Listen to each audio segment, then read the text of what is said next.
Kalau bisa dikasih pilihan mah kagak mau gue pelayanan. Ini gue hari Minggu sepanjang hari pelayanan. Kenapa? Karena gue anak pendetanya. Kamu tidak sendiri kalau misalnya kamu merasa bosan, jenuh di dalam pelayanan gereja.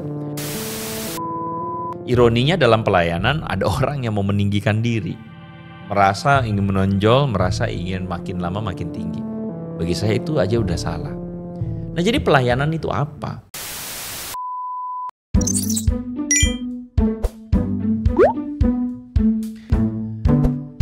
Selamat datang di Gereja 360, sebuah channel yang saya dedikasikan sebagai tempat untuk berbagi keresahan. Kalau ngomong keresahan kok kayaknya pesimis ya.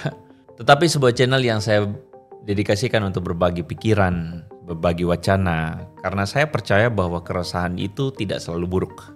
Keresahan bisa jadi adalah sesuatu yang positif yang kita bisa pakai untuk masa depan. Keresahan bisa jadi pengharapan agar gereja bisa maju.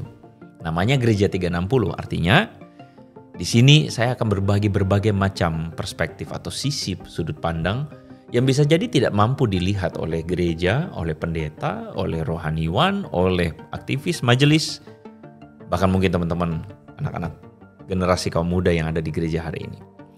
Well, judulnya hari ini adalah Terpaksa Pelayanan.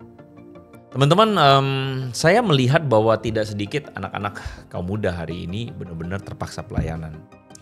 Mereka terpaksa pelayanan karena orang tuanya pendeta. Maafkan ya, bukan bermaksud untuk apa, tetapi kadang-kadang saya juga turut bersimpati untuk para anak pendeta di luar sana yang tidak semua ya, tetapi bisa jadi sebagian besar terpaksa pelayanan. Kalau bisa dikasih pilihan mah kagak mau gue pelayanan. Kalau bisa mah gue pengen kayak orang lain di luar sana yang bisa lebih happy, hari Minggu jalan-jalan. Ini gue hari Minggu sepanjang hari pelayanan. Kenapa? Karena gue anak pendetanya. Bukan cuma anak pendeta, anak majelis iya, bukan juga anak majelis, anak aktivis, apapun lah itu. Bahkan mungkin kamu bukan anak pejabat gereja, tetapi kamu udah dari dulu yang diharapkan pelayanan, makanya kamu ditunjuk jadi pengurus. Terpaksalah pelayanan, termasuk terpaksalah main musik, and so on, and so on. Sebagai seorang yang pernah merasakan pengalaman seperti itu, saya mau kasih tahu bahwa kamu tidak sendiri. Kalau misalnya kamu merasa bosan, jenuh di dalam pelayanan gereja.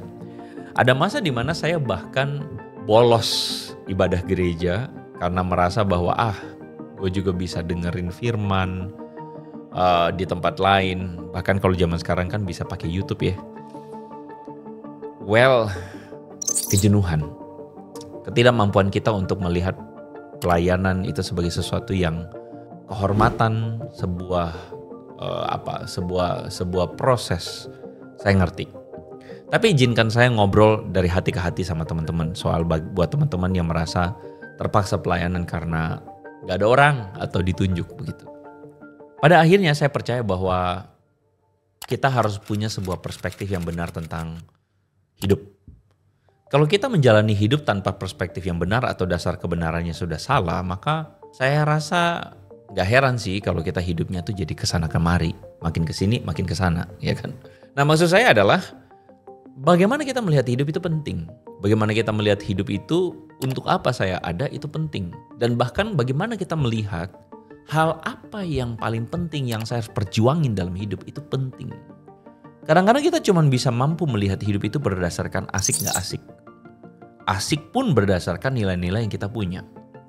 Asik kalau misalnya, contoh ya, asik dengerin khotbah kalau khotbahnya lucu.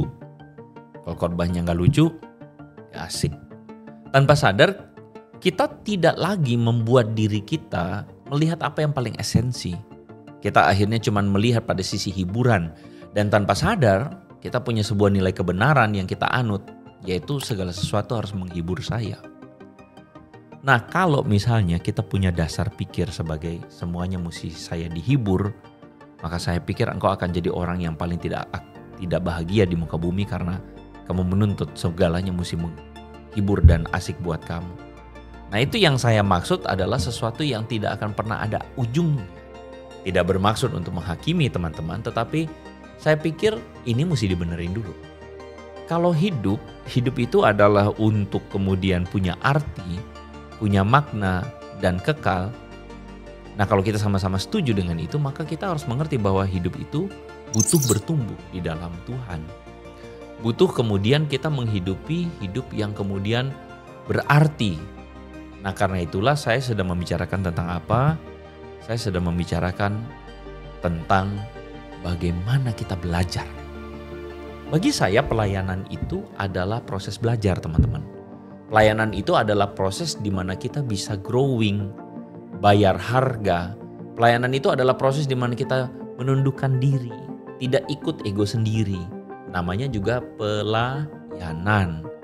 Yang Yesus bilang adalah, aku datang untuk melayani, bukan untuk dilayani. Ini bukan cuma sekadar, oh saya mau ikut Yesus. Bukan, tapi kita ngerti bahwa ini penting. Karena kalau semua orang ingin dilayani, hancurlah ini dunia.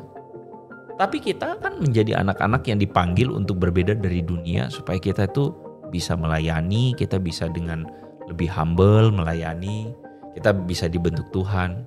Saya sering kali pakai ilustrasi begini, teman-teman.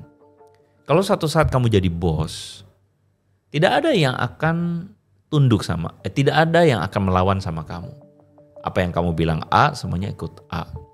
Tapi kalau di pelayanan, kamu tuh belajar untuk tunduk. Waktu kamu bilang A, belum tentu semua orang setuju sama A. Kenapa? Ya karena dalam pelayanan, dalam gereja kita sama-sama merendahkan diri. Ironinya dalam pelayanan ada orang yang mau meninggikan diri. Merasa ingin menonjol, merasa ingin makin lama makin tinggi. Bagi saya itu aja udah salah.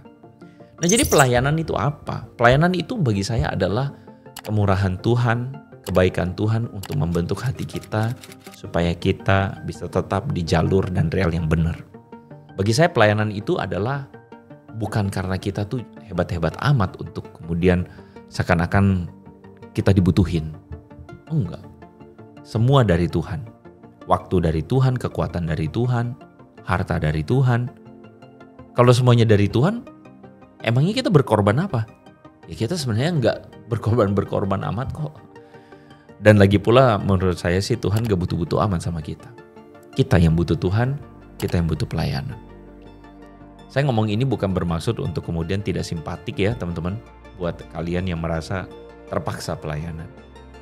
Mungkin ada masa di mana kita burn out, exhausted. Gak apa-apa.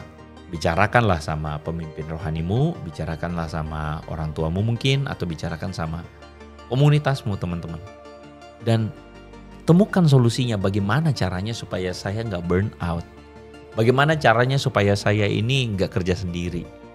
Yuk bicarain. Jangan disimpan sendiri. Kalau disimpan sendiri, lama-lama pusing sendiri. Bicarakan dengan teman-teman dan pengurus, bicarakan dan punya sebuah kerinduan bahwa kalau saya pelayanan di sini, saya mau belajar dan saya mau ini tidak sia-sia. Saya mau ini bertumbuh. Jadi daripada kita cuma ngublek-ngublek, mengasihani diri sendiri, frustasi sendiri, yuk kita alihkan energi itu. Untuk apa? Ngalamin kemajuan bersama. Ngalamin berkat Tuhan, ngalamin sukacita Tuhan, pembentukan Tuhan dalam pelayanan di gereja. Saya yakin dibandingkan hanya sekadar mengeluh, kita bisa untuk terus maju. Kalau teman-teman punya ide, punya pikiran yang lain, silakan tuliskan di bawah, silakan komen, silakan ngobrol. Siapa tahu saya juga terlewat beberapa sisi yang saya nggak mampu lihat, tapi saya pastikan bahwa mungkin komentar teman-teman bisa jadi bagi saya belajar, tapi juga bisa kita bicarakan untuk konten yang lain. Kita ketemu lagi di konten berikutnya, di konten Gereja 360. God bless.